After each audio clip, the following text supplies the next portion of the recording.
नमस्कार दर्शकों, दूरदर्शन अरुण प्रभा प्रस्तुत अरुणाचल हलचल के एक और नए अध्याय में आप सभी का हार्दिक स्वागत है। दर्शकों, 23 अगस्त 2024 को देश भर में राष्ट्रीय अंतरिक्ष दिवस का आयोजन किया गया। आज इस प्रस्तुति के माध्यम से हम आप सभी को यह बताना चाहेंगे कि राष्ट्रीय अंतरिक्ष दिवस क्यों मनाया जाता है और इसका उद्देश्य क्या है। दर्शकों, आज हम आपके लिए एक प्रेरणादायक कहानी लेकर आए हैं। यह कहानी साइकिलों और बैलगाड़ियों में रॉकेट के हिस्सों को ले जाने से लेकर चंद्रमा में पानी की खोज तक की कहानी है। यह कहानी सोवियत संघ के लॉन्चर की मदद से पहली बार आर्यभट्ट नामक सैटेलाइट को लॉन्च करने से लेकर मंगल ग्रह की कक्ष में पहले ही प्रयास में मंगल ग्रह की कक्ष में पहुंचने वाला विश्व का पहला देश बनने की कहानी है। जी हाँ दोस्तों, आपने बिल्कुल सही समझा। यह कहानी दुनिया के सबसे बेहतरीन अंतरिक्ष अनुसंधान संगठनों में से एक इसरो की कहानी है। भारत के प्राचीन सभ्यता से लेकर आधुनिक वैज्ञानिकों तक ब्रह्मांड के माध्यम से भारत की यात्रा जिज्ञासा, नवाचार और ज्ञान की निरंतर खोज की रही है। ऐसा माना जाता है कि डॉक्टर होमी जहांगीर भाभा और डॉक्टर विक्रम साराभाई ने भारत के अंतरिक्ष अनुसंधान की नींव रखी। भारत का अंतरिक्ष अनुसंधान में प्रवेश 1960 के दशक की शुरुआत में हुआ, जब विश्व भर में उपग्रह अनुप्रयोगों का परीक्षण चरण चल रहा था। डॉक्टर विक्रम साराभाई, जो भारत के अंतरिक्ष कार्यक्रम के पीछे एक दूरदर्शी व्यक्ति थे, उनका दृढ़ विश्वास था कि अंतरिक्ष प्रौद्योगिकी का प्रभावी ढंग से उपयोग समाज और देश की समस्याओं को हल करने के लिए किया जा सकता है। इसी सोच को लेकर 1962 में भारतीय राष्ट्रीय अंतरिक्ष अनुसंधान समिति यानी Indian national committee for space research INCOSPAR की स्थापना की गई और 1969 को इनकोस्पार में महत्वपूर्ण बदलाव करने के बाद इसका नामकरण इसरो रखा गया। इस प्रकार भारतीय अंतरिक्ष अनुसंधान संगठन इसरो की स्थापना 15 अगस्त 1969 को हुई। इसके अलावा डॉक्टर विक्रम साराभाई के अचानक हुए निधन से सब कुछ बिखरता हुआ प्रतीत हुआ। सितंबर 1972 इसी वर्ष इसरो को अंतरिक्ष विभाग के अधीन लाया गया। तभी से सतीश धवन ने इसरो का नेतृत्व किया। यही से दुनिया के सबसे बेहतरीन अंतरिक्ष संगठनों में से एक बनने की यात्रा शुरू हुई। इसरो का प्रमुख उद्देश्य उन्नत अंतरिक्ष प्रौद्योगिकी का विकास और देश की सामाजिक, वाणिज्यिक, विकासात्मक और सामरिक यानी स्ट्रेटेजिक आवश्यकताओं के लिए उपयोग करना है। इस लक्ष्य को प्राप्त करने के उद्देश्य से इसरो ने संचार, टेलीविज़न प्रसारण और मौसम विज्ञान सेवाओं के लिए महत्वपूर्ण अंतरिक्ष प्रणालियों के साथ साथ संसाधन निगरानी एवं प्रबंधन और अंतरिक्ष आधारित नेविगेशन सेवाओं को विकसित किया। आज इसरो विश्व भर में अपने आधुनिक अंतरिक्ष प्रौद्योगिकी विकास के लिए जाना जाता है, जिसमें इनसेट यानी Indian national satellite system, IRS यानी Indian remote sensing satellite system, PSLV polar satellite launch vehicle, GSLV geosynchronous satellite launch vehicle और LVM-3 लॉन्च व्हीकल मार्क 3 आदि प्रख्यात है। इसरो देश भर में स्थित विभिन्न केंद्रों और इकाइयों के माध्यम से कार्य करता है। साधारण साउंडिंग रॉकेट लॉन्च करने से लेकर मंगल ग्रह पर मिशन भेजने तक इसरो की उपलब्धियां अत्यधिक महत्वपूर्ण हैं। इसरो की इन्हीं उपलब्धियों में से एक चंद्रयान मिशन 3 की सफलता के जश्न को ही इस वर्ष राष्ट्रीय अंतरिक्ष दिवस के रूप में पहली बार मनाया गया।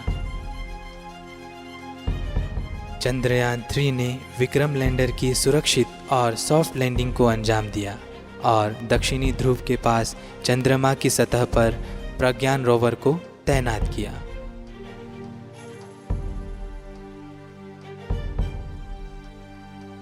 इसी के साथ भारत चंद्रमा के दक्षिणी ध्रुव के पास सॉफ्ट लैंडिंग करने वाला पहला देश बन गया। यह ऐतिहासिक उपलब्धि भारत को एक विशिष्ट अंतरिक्ष महाशक्तियों के समूह में स्थान देती है। इसी खुशी में भारत सरकार ने 23 अगस्त को राष्ट्रीय अंतरिक्ष दिवस के रूप में घोषित किया। 23 अगस्त को जब भारत ने चंद्रमा पर तिरंगा फहराया, उस दिन को अब हिंदुस्तान नेशनल स्पेस डे के रूप में मनाया जाएगा, ताकि चंद्रयान 3 मिशन की उल्लेखनीय सफलता का जश्न मनाया जा सके।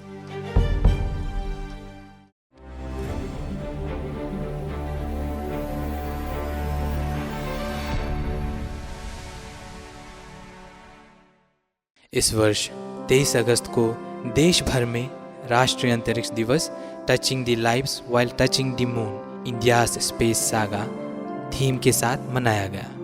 वहीं अरुणाचल प्रदेश के विज्ञान केंद्र, अंतरिक्ष अनुप्रयोग विभाग और कई विद्यालयों में भी राष्ट्रीय अंतरिक्ष दिवस का आयोजन काफी उत्साह के साथ किया गया।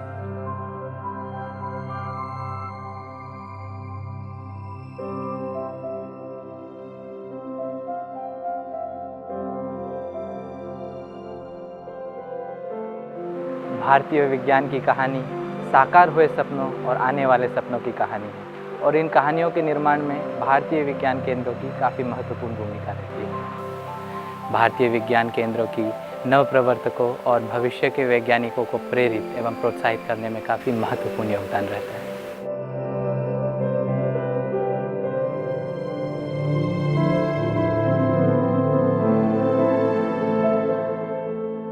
अरुणाचल प्रदेश साइंस सेंटर भी एक ऐसा ही संस्थान है जो विज्ञान में रुचि रखने वाले नवयुवकों को शिक्षा के प्रति प्रेरित करता है और वैज्ञानिक जागरूकता प्रदान करता है। अरुणाचल प्रदेश विज्ञान केंद्र एक महत्वपूर्ण संस्थान है जो विज्ञान और प्रौद्योगिकी के विकास एवं अनुप्रयोग को बढ़ावा देने के लिए समर्पित है। This science center was established in 2005 under the aegis of the Arunachal Pradesh State Council for Science and Technology. इसके प्रमुख आकर्षण fun science gallery.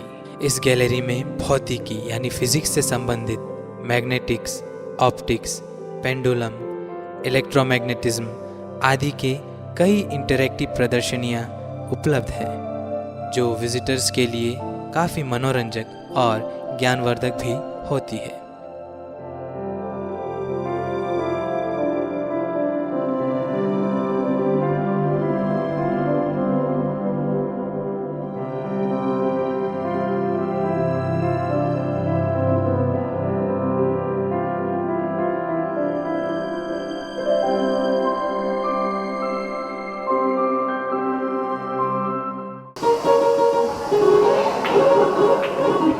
Thematic gallery.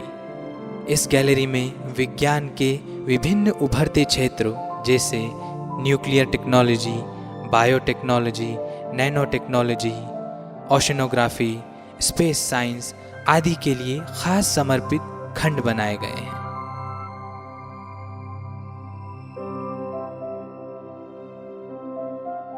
जहां 3D मॉडल को उनकी विस्तृत जानकारी के साथ विचारशील ढंग से सजाया गया है।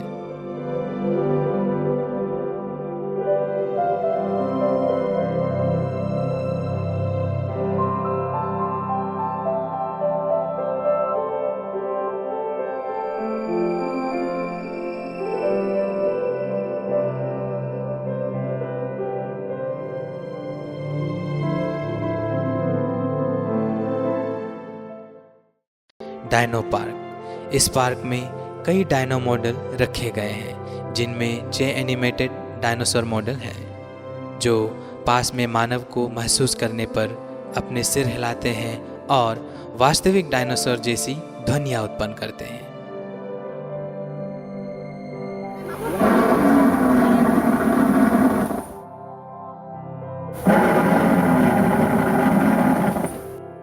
जिससे सभी विजिटर्स को एक रोमांचक और आकर्षित अनुभव प्राप्त होता है।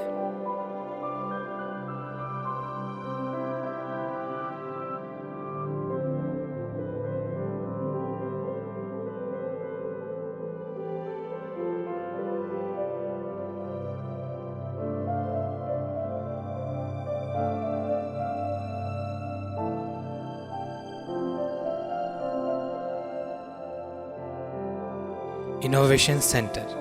यह केंद्र विभिन्न स्कूलों के छात्रों को AI, रोबोटिक्स, 3D प्रिंटिंग जैसी रोचक विज्ञान विषयों के बारे में शिक्षित करता है।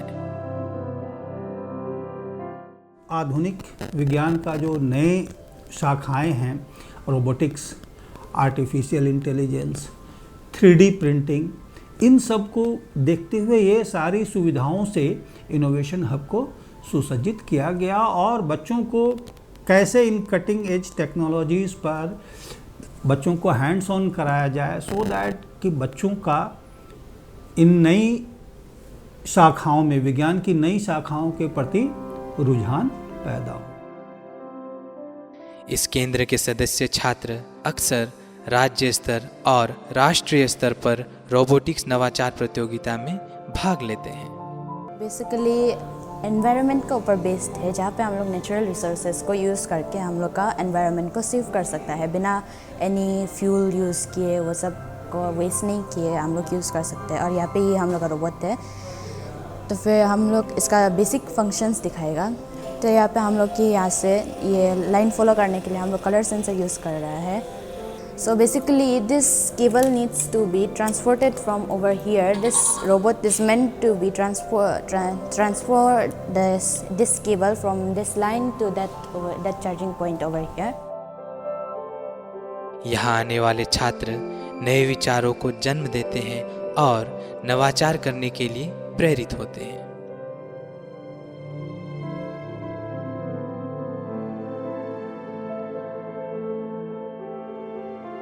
प्लेनेटेरियम यानी तारामंडल। यहाँ अंतरिक्ष शिक्षा और रोचक अंतरिक्ष संबंधी जानकारी प्रदान की जाती है, जिससे युवाओं में अंतरिक्ष के प्रति रुचि और प्रेरणा जागृत होती है।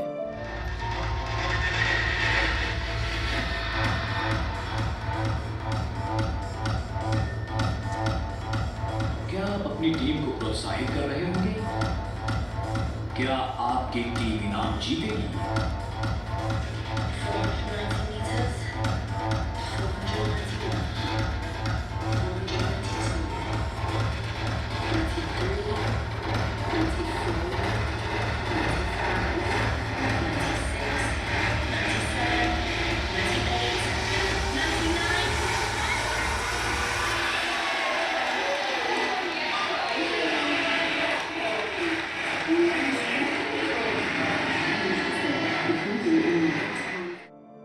Today we have celebrated our National Space Day.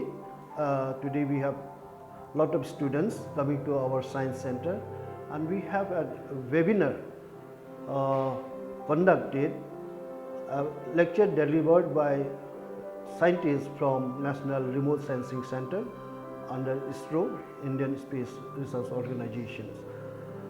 So as a part of the celebration of this Space Day, we have conducted many other programs, and the planetarium, I said, have been open for free for the last 1 week. इस वर्ष अरुणाचल प्रदेश विज्ञान केंद्र में भी राष्ट्रीय अंतरिक्ष दिवस का आयोजन किया गया। इसकी शुरुआत 15 अगस्त यानी स्वतंत्रता दिवस के दिन से ही किया गया। 15 से 22 तारीख तक के दौरान विजिटर्स के लिए प्लेनेटेरियम और बाकी प्रदर्शनियों को बिल्कुल मुफ्त कर दिया गया। उस दौरान स्थानीय छात्रों और युवाओं ने इस अवसर का लाभ उठाते हुए केंद्र में चल रही गतिविधियों में काफ़ी बढ़ चढ़कर हिस्सा लिया।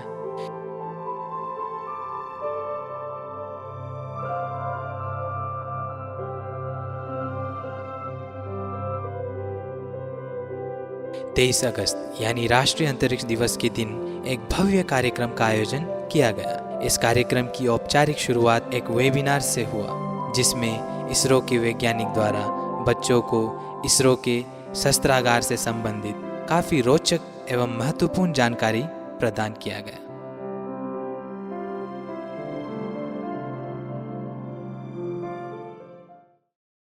Need to be protected for the radiation that is going to come from the, because we have an atmospheric in the concept. If the objects are going away from the atmospheric, there is a very high heavy radiation is there. What are the purposes for agricultural satellites?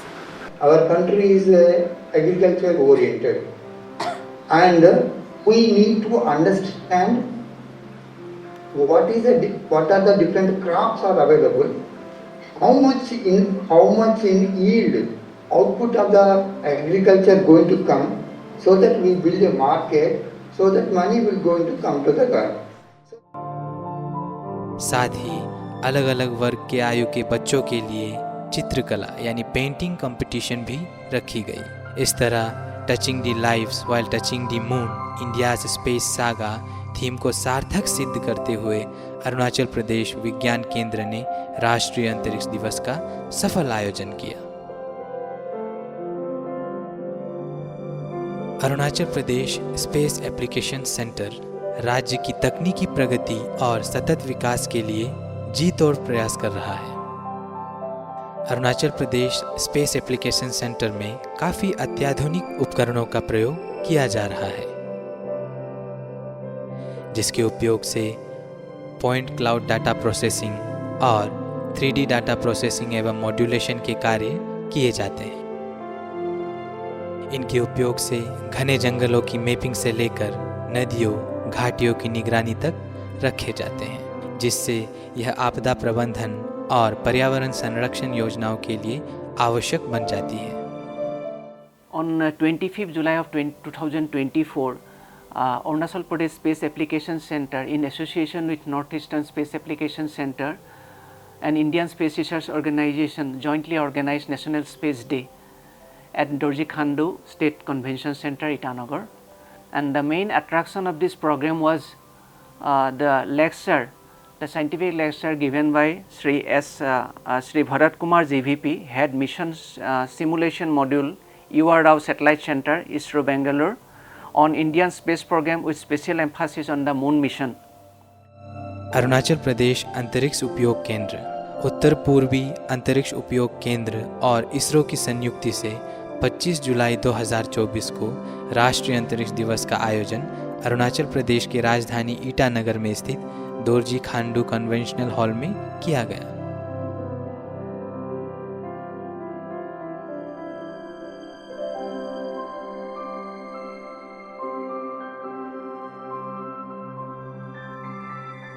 इस कार्यक्रम में ईटानगर और आसपास के 16 स्कूलों के लगभग 180 छात्रों ने भाग लिए।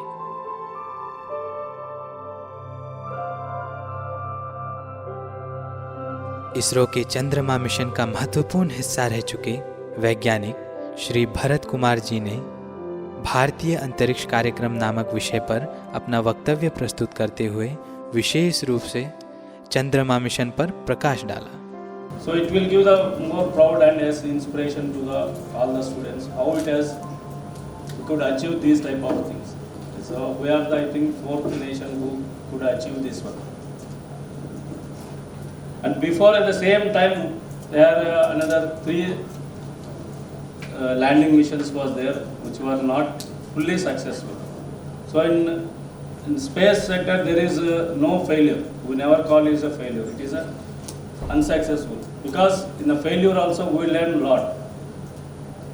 So if it is not done, Chandrayaan 2 would not have known so many things, because very few nations are landed and the knowledge is limited.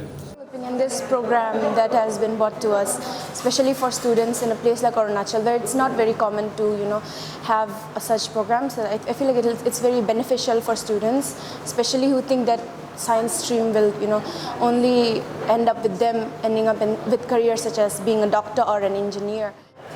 हम बहुत ग्रेटफुल है कि इधर हमको आने का चांस मिला है, और ये फर्स्ट एनिवर्सरी होगा 23 अगस्त को स्पेस डे, इसलिए इधर आने के लिए भी बहुत बड़ा आदमी लोग से हमको नॉलेज सीखने के लिए मिला है।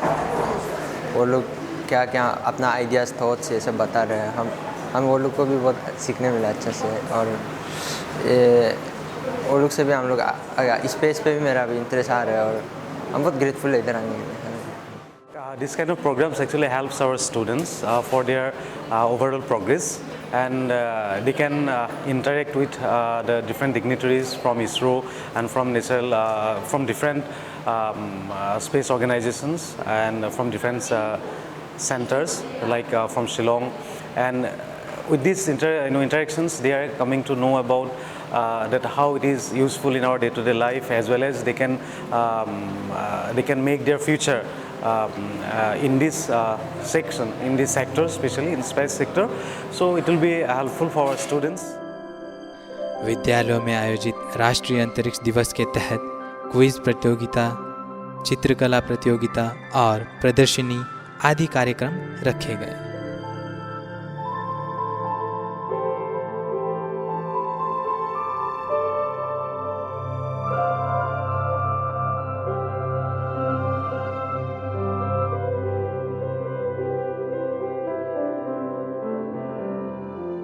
और आज के इस नेशनल स्पेस डे को इतना अच्छा और यादगार बनाने के लिए आप सभी का दिल से आभार, अभिनंदन, स्वागत। इस प्रकार छात्रों और नवयुवकों को प्रेरित एवं प्रोत्साहित करते हुए राज्य भर में मनाया जाने वाला राष्ट्रीय अंतरिक्ष दिवस संपन्न होता है।